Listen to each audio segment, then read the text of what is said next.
Airmen and Guardians, ladies and gentlemen, please welcome AFA's Chairman of the Board, the 14th Chief Master Sergeant of the Air Force, Gerald Murray.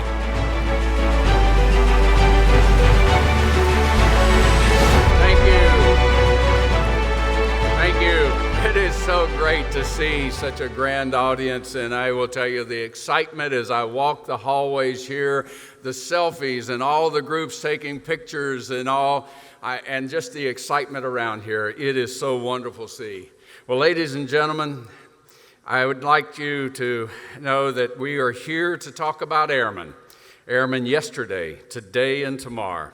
Before we get started and being able to introduce the next, a great leader that we have, I want to share a short clip from a wonderful video our Air and Space Force magazine team put together from the Mitchell Institute interview with Vietnam ace and AFA Central Oklahoma Garrity chapter member, Colonel Charles B. de Bellevue, which I got it closer to right that time in my southern accent, de Bellevue. Please roll the clip. Once we got started going into Hanoi every day, we took losses.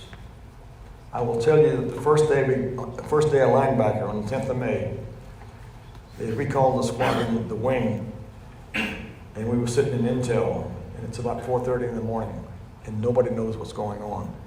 The curtains, the briefing boards are covered.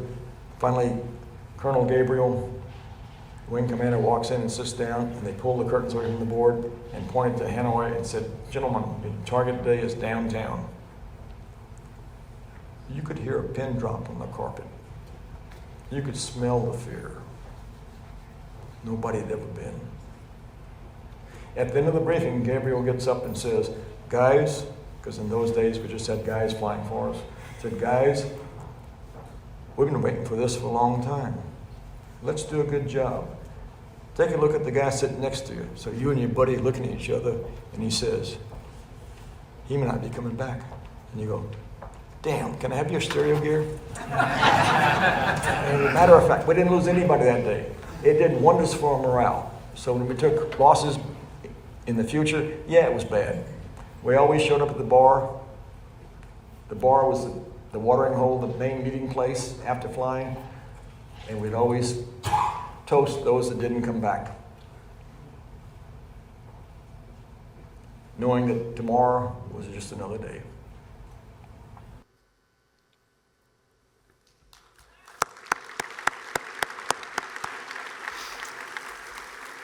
Ladies and gentlemen, throughout our 75-year history, brave airmen like Colonel de Bellevue, Medal of Honor recipient John Levitow, who also served in the conflict of Vietnam, who sacrificed and almost sacrificed his life to be able to save his air crew in his heroic effort during that time frame. These airmen, these two are just an example of those that have made us the success we are today. Today, more than 75% of our brave airmen also are in the enlisted force. That's why it's so critical to develop that force to be stronger leaders who are capable of taking on the many threats that are facing our nation. There's no one better to walk us through now, how we get there than there is from our own 19th Chief Master Sergeant of the Air Force, Chief Master Sergeant of the Air Force, JoAnne Bass. Jo, please.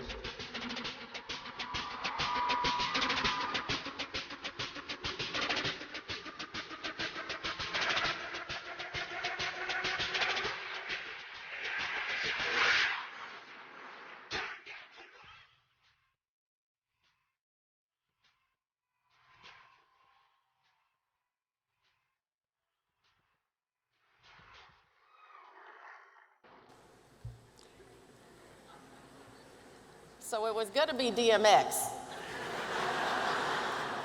But I thought that some heads, especially in the front row, might actually explode. So, by the way, to the folks in the sound booth, if we're going to key music to our airmen that we highlight, let's keep it with this theme. Maybe some DMX, but it has to be the clean version. So, y'all, to my PA, help him out, help him out.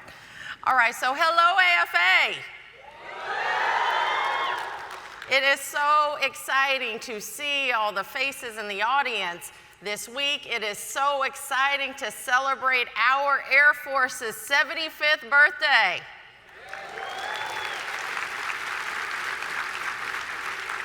To Mr. Secretary, Madam Under, General Brown, my boss, Mrs. Brown, General Raymond, Miss Molly, to my wingman and teammate, Chief Toberman, to all of you all, thank you so much for allowing me to share this stage with you, more importantly for allowing me to share life with you as we serve together.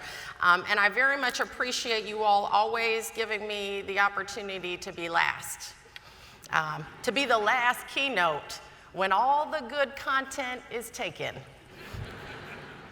And when I mean good content, I mean the Secretary reinstated STAP, my boss kicked it off with, we've been here before and we'll do it again. The CSO rolled out the Space Force song. And then Toby taught us all and signed us all off on how to actually sing the song. So it's always rough being last. But a big thank you, as you've heard throughout the week, to AFA for making this week possible and all the work that you do to educate, advocate, and support our airmen and guardians. Y'all give them a hand clap.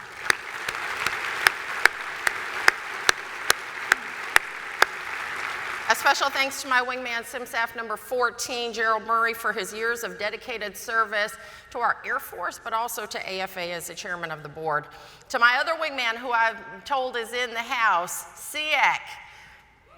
Stand up, teammate.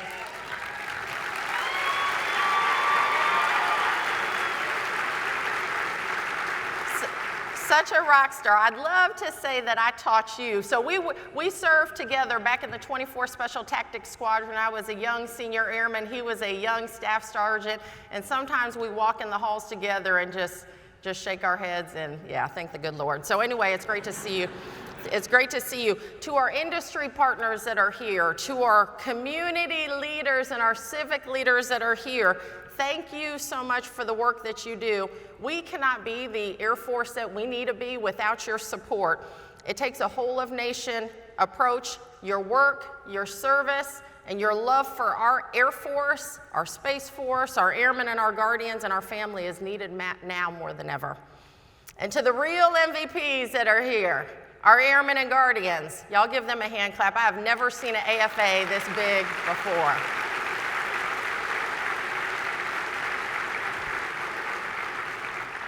Thanks for taking the time to be here at one of the largest professional development events and venues that we have in our Air Force. A huge shout out again, as I mentioned on the panel, to our family members that are joining us today. So time does fly. On August 14th, I celebrated our second anniversary of serving in this position with Team 19. And I definitely could not have done it without my team. I also couldn't have done it without the partnership and the friendship of your Air Force Senior Enlisted Leader Council, the AFSELC, and my teammates. So to our Major Command Chiefs and our Senior Enlisted Leaders who are doing the work in the Pentagon to make stuff happen, I'd love for y'all to stand up.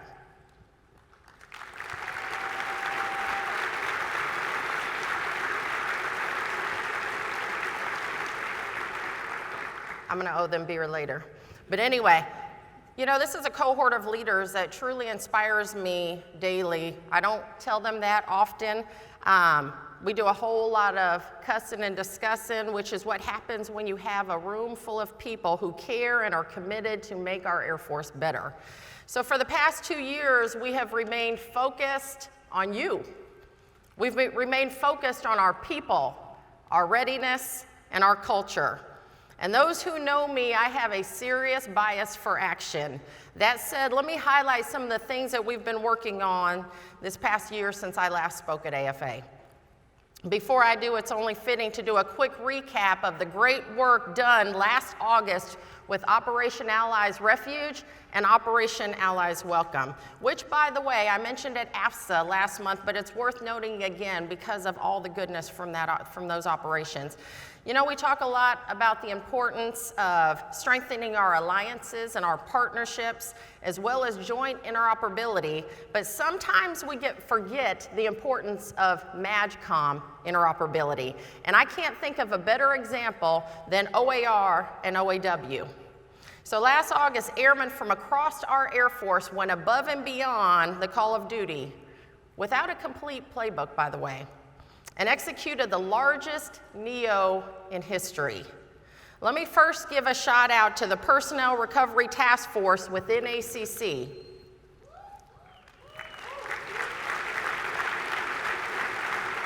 It was this task force who held aircraft in alert for 864 hours.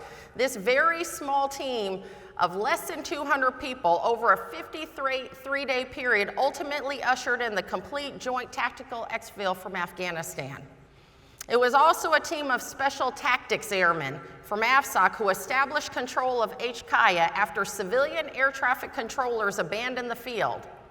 Our airmen maintained security of the airfield by directing fires and ISR aircraft while simultaneously tracking friendly movements in and around the airfield, controlling 285 aircraft. It was AMC airmen who flew in the first C-17 out of Kabul, and it was on this flight, Reach 871, where the now famous photo of a child covered in an OCP blouse was taken. Airman Barron's uniform is now housed in our Air Force Museum at Wright-Patterson.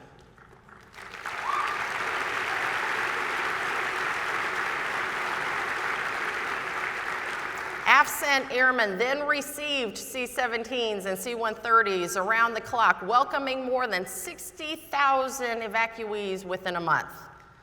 USAFE airmen turned Ramstein into a safe haven for 35,000 Afghans, earning the installation the nickname of the Global Gateway. All in all, their efforts encompassed 1.5 million meals, 1.2 million water bottles, 33,000 vaccines, 552 tents, go CE, and 38 newborn babies. As Afghan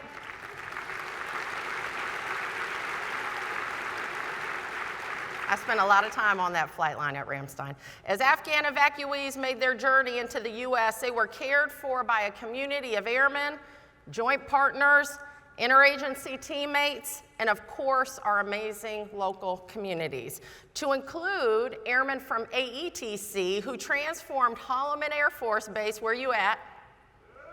Who transformed Holloman into a temporary location for more than 7,000 evacuees once they arrived in the United States. And when I got a chance to visit Task Force Holloman last October, I met the brother-sister airman duo, Senior Airman Peel and Senior Airman Camille. They were both deployed to Holloman, in fact, volunteered to be there to support our Afghan guests. They understood the impact that their experience and that their language would have in support of Operation Allies Welcome.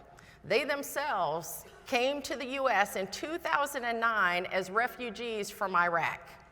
They were there helping men, women, and children who were in the same situation they were in that they once found themselves in 13 years ago. When I think of one team, one fight, Mr. Secretary, I think of how airmen from across the Air Force, every single major command, came together to cause effects greater than themselves and their respective parts. That is interoperability, and that is integrated by design. And it is that integration, as well as how we present forces, that my boss talked about on Monday. When it comes to presenting forces and the readiness of our airmen, I'd like to highlight an example coming from the 27th SAO. Airmen there are doing incredible things with this concept that they call mission sustainment teams. Mission sustainment teams are small groups of individuals selected from the wing who train and become proficient in areas outside of their normal career fields. The teams are built from the ground up through months of focused training, instilling a sense of family and camaraderie. Why does any of this matter? Because with a limited resourced environment, the mission sustainment teams give AFSOC the ability to enable the larger joint force with unique capabilities that we are going to need to be able to get after the high-end fight. Cannon is showing us how to capitalize on multi-capable airmen, at least the mindset piece. They are leading the way in creating what they call multifunctional airmen, prepared to assess, respond, and fight adversarial threats anytime and any place. Another aspect of readiness is our resiliency. And when it comes to resiliency, I've seen a whole lot of goodness coming from the force. During a recent trip to RAF Lakenheath, I heard about their squadron-level resiliency teams. They're comprised of master resiliency trainers, resiliency trainer assistants, volunteer victim advocates, and torchbearers. These airmen have the training and the resources already to help guide, coach, and listen, and to be there for their fellow wingmen. And what I love most about this concept is that these airmen wear a designated patch that identifies them as MRTs, RTAs, VVAs, and torchbearers, so that everybody in that unit knows who they are, and we, of course, are capitalizing on the support from our very own airmen. And that is a great example of airmen supporting airmen within our spectrum of resilience. Here's another example of how we're getting after resiliency across the Department of the Air Force. We established a Fortify the Force initiative team, which, by the way, is a grassroots effort led by airmen, guardians, family members, civilians, veterans, retirees, all in an effort to fortify our force. This team is championed by myself and Chief Toberman, and is getting after a whole lot of initiatives that impact you and I, our airmen and our guardians and their family members. And in fact, right now they're kicking off a sprint to crowdsource ideas to help with mental health, enterprise-wide solutions, policy changes, and fostering a connected force. If you have ideas, folks, we actually want to know them. Please, please reach out to the Fortify the Force initiative team. In fact, if you're a member of FIT, I'm going to ask you to stand up right now. Can we get the lights? All right, I see some over here. To the FIT team, thank you for what you are doing. We know you have full-time jobs, but you care so much about our force. I hope to see more of this kind of goodness across our Air Force, whether it's airmen supporting airmen in the fight, at the flight, section, or squadron level, or helping with solutions that help drive policy or cultural changes that make us a better force. We need it, and we need all of it. When it comes to some of the other things that we've been focused on this year, let me tell you, we've been pretty focused on leadership development. You've heard all of our senior leaders talk about our most competitive advantage being our people. To that end, we cannot take you for granted. When it came to leadership development, we started with a strategy. And when we presented that strategy to my boss, he quickly shared that he loved everything about it, but a strategy doesn't mean anything unless you apply some action. And so overnight, our strategy became an action plan. And so this spring, we published the very first Enlisted Force Development Action Plan. This action plan has 28 objectives, with the first one focusing on our threat environment, specifically ensuring that every airman understands what strategic competition is and what is at stake. We are at an inflection point in history where every single one of our airmen and guardians needs to know their role and their purpose in our force, and especially for our airmen, how we get after delivering air power. And that's where the blueprint comes in, something every supervisor and airman should be tracking. This blueprint gives us the much-needed force development tools and resources to guide us from the very first day we join the Air Force until the day we take this uniform off. In fact, I wish I had a blueprint when I was a young NCO. What I did have, and how many of y'all out there had this, a blue or brown book? And so I have to just give a big shout out to the team who worked those updates. We now have a updated blue and brown book, and a big thanks to AETC for printing out over 100,000 copies to ensure that every airman who comes into basic military training and every airman who's entering into any of our PME centers gets a copy of them. And I think y'all probably saw some tables out here with some blue and brown books. All right, y'all. Now, for those of y'all who have your phones, pull your phones out. Because another thing that I wish I had to make me a better joint-minded airman, SEAC, is this purple book. And we just released it today. Right, boss? I think if you look, my boss's signature is in there. But anyway, check that like this isn't even out. I don't even think you can Google it. But that QR code right there will take you to the purple book that we have, the first service and the only service who has a book to help us become a better joint-minded service member. In addition to some of these foundational documents, we also did a complete relook at PME, and we're making some of those changes this fall. A big thanks to our Air University team, the Barnes Center, and all the airmen that have been part of the teams to help define what the future of education needs to look like. These will be big wins across the force. And speaking of winning, I think there might be too many general officers in here that even know what that is. So, General Brown, I actually submitted my eval to you. But I think it's somewhere lost or stuck in the Ethernet. I don't know. I was having some issues with my computer.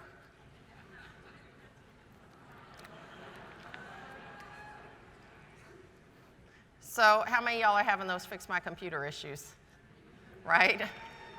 So in all seriousness, y'all are acting all dignified right now. You know you have a whole lot to say about fix my computer. But in all seriousness, we all realize that we have a whole lot of work to do on some fronts. That said, we have dedicated leaders who are well aware of these IT and these system challenges, and they are very committed to getting after this, especially our CIO.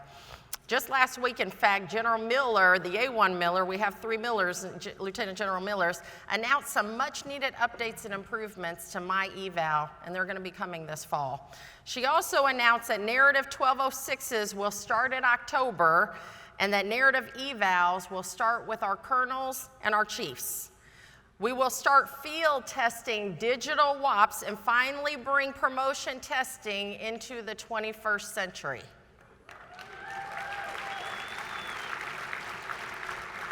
For those who don't know what I mean is 80% of your force still takes the number 2 pencil in to promotion test every year.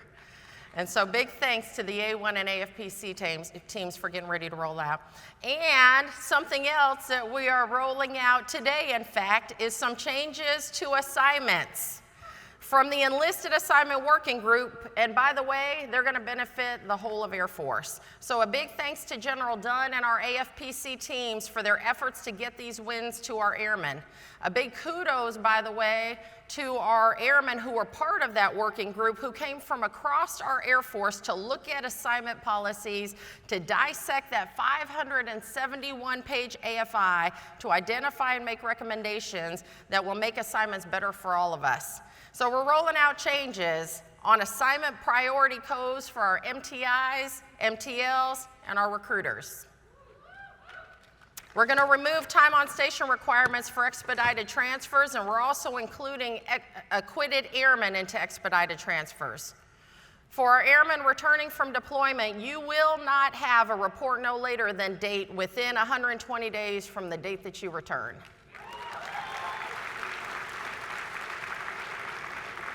And another one that I'm pretty excited about is we're going to have an assignment swap policy.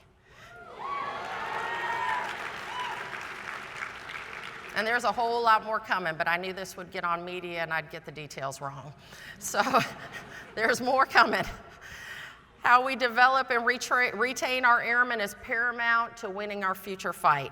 Our strategic competitors are deterred by a strong NCO Corps, and even more so when we come together with our allies and partners. That is our competitive strategic advantage. In fact, last month I hosted a Senior Enlisted Leader International Summit here in DC with 60 nations as well as NATO for a whole week. This was one of the largest Department of the Air Force international gatherings where we had the opportunity to share experiences, develop, learn, and collaborate with one another. And we spent a whole lot of time talking about the importance of developing our NCO Corps. The work that we did will be a huge force multiplier in the years to come with impacts across our globe. The one thing we all agreed on is that wars of the future will not look like wars of the past. Future conflict will look very different. spanning across multiple domains: air, land, sea, space, cyber, and information. And if I can just pause really quick to talk about the information domain. It's something that I don't think we've talked enough about. When it comes to the information domain, we can no longer be passive observers. It is a battle space, and our adversaries are weaponizing information at speed, scale, and scope. They are able to leverage social media, digital media, and the information environment to directly impact the people, readiness, and the culture of our Air Force. In my article published through Air University, A New Kind of War, I speak about the challenges associated with information warfare. In fact, if you got a hold of the 1950 copy of the KGB Manual of Disinformation, you would see this quote right here. The Russian disinformation model has remained relatively unchanged for more than a century. Why? Because it keeps working. And meanwhile, China, our pacing challenge, has been watching and learning.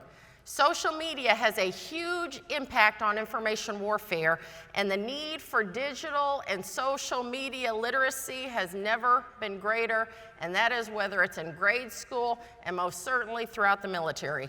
This impacts all of us, folks. A generation of American sons and daughters who enter our Air Force spend nearly, on average, 4 hours a day on platforms, and I'm being pretty generous. Platforms like Facebook, Instagram, Twitter, Snapchat, YouTube, and don't get me started on TikTok. I know, there's a whole bunch of people who don't want to hear what I have to say about TikTok, so I'm not, to include my own kiddos. But the adversaries know this, and they are taking full advantage.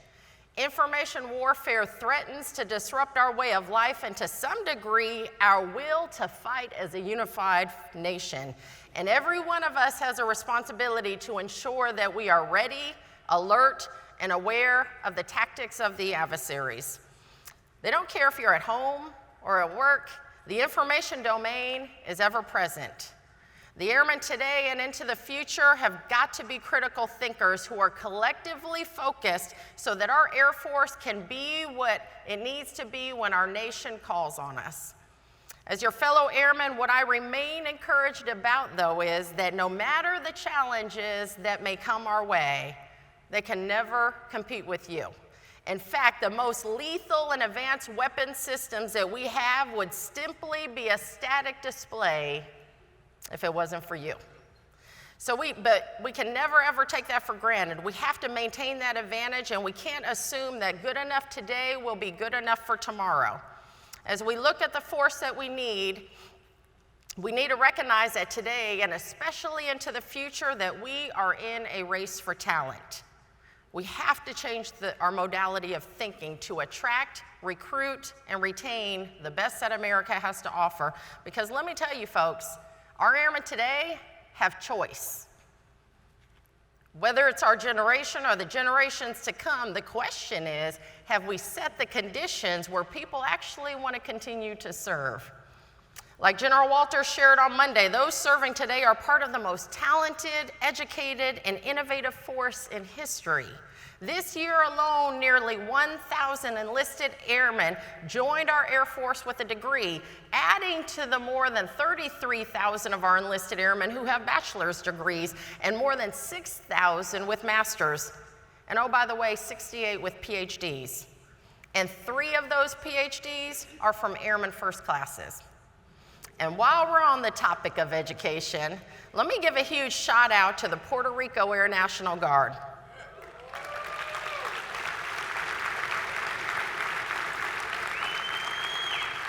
57% of Puerto Rico Air National Guard airmen have college degrees. 164 associate's degrees, 393 bachelor's degrees, 90 master's degrees, 8 doctorate degrees, not including the professional officers in the medical group with doctorate degrees. And of the airmen who hold the doctorate degrees, 7 of their 8 are enlisted. That's incredible. And what's more incredible is those Puerto Rico Air National Guard airmen are mobilized right now in response to Hurricane Fiona. Otherwise, a few of them would be with us today. Y'all give Puerto Rico Air National Guard and all of our guardsmen a big hand clap.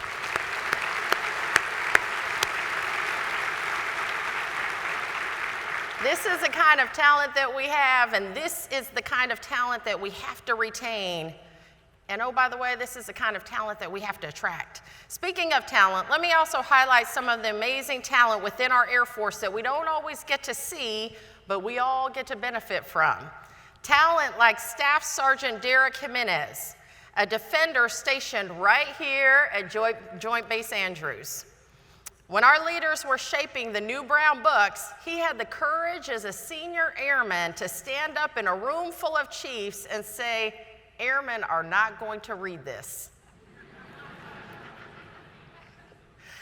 He advised that people would read 2 pages in and say it looks too much like an AFI.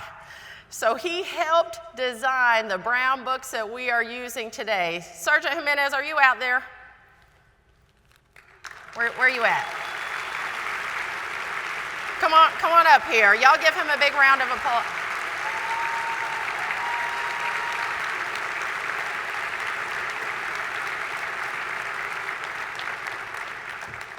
So you were pretty instrumental in this brown book, so I'd love to give you my first copy where myself and General Brown signed it. So thanks for this, and it'd be my honor to give you my coin as well. So thank you, very cool. All right, brother, thanks for doing this. We'll take a picture. Show you our brown book.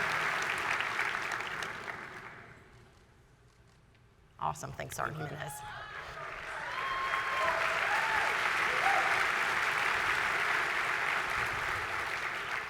I hope they read more than 2 pages. So, our airmen today, they're paying attention, folks. They're going to hold us accountable. In fact, airmen like First Sergeant Desiree Holmes from PACAF, who last month during the AFSA conference stood up in a room full of about 300 of her fellow first sergeants and asked Team 19 where we were on a few of the things that we promised to get after the year before. She went line by line to remind me of what I said we were going to get after. And I was happy to share that we actually made progress on a whole lot of those things. Big thanks to AETC and A1. And I appreciated her holding me accountable. So General Wilsbach, Chief Wolf, a shout out to both of you for developing Airmen and PACAF and having a shirt like her. I was impressed, and I know that Sergeant Holmes isn't the only airman out there listening and taking notes. So to all of you, keep holding us accountable. That accountability is what we need to ensure that we are developing the Air Force that our nation needs. These are just a few examples of the amazing talent and the amazing airmen that we have within our Air Force, if only we get to know our airmen and mostly empower them. So while we are the world's greatest Air Force, if you are waiting for a solution to come out of the Pentagon, you might be waiting a long time. Do not wait on us. When we talk about the culture that we need, the time is now. Help collaborate in your units now. Find better ways now. Problem solve now. Innovate now. And get to know your airmen now. If you can't get across the finish line the first time, don't quit. Things change. Opportunities arise. Stay persistent. The late Chief Master Sergeant of the Air Force, number 6, James Mccoy, once said he heard many people say that the Air Force and its airmen of today are not the same as they used to be. So to that he responded, well, it's not supposed to be like it used to be. It's not supposed to be like when we were serving because they are better. And so he's right, wingmen. We are better and we will be better because it's folks like you who are at the helm. I don't know when the next conflict will arise or the next humanitarian disaster might occur, but I do know one thing. Whenever our nation calls, airmen will respond. It is because of you that Americans sleep well at night and will continue to do so for generations to come. These are challenging times where our adversaries are watching and they seek to outpace us at every turn, and we cannot let them. We cannot afford to turn a blind eye to our pacing threats any more than we can overlook the challenges that we face within our own service. The call to serve has never been stronger, and our role as United States Airmen is more than just a job. It is a commitment to duty. And our nation is indeed counting on every single one of you. So happy 75th anniversary, wingmen. It is an honor to serve alongside of you. God bless our Air Force, and God bless the United States of America.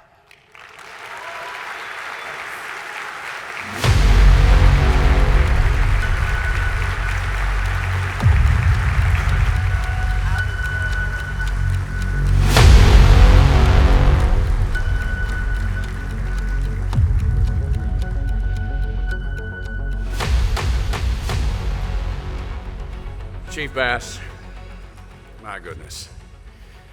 I am so honored to be able to present to you the 75th anniversary coin and wishing the Air Force a happy birthday.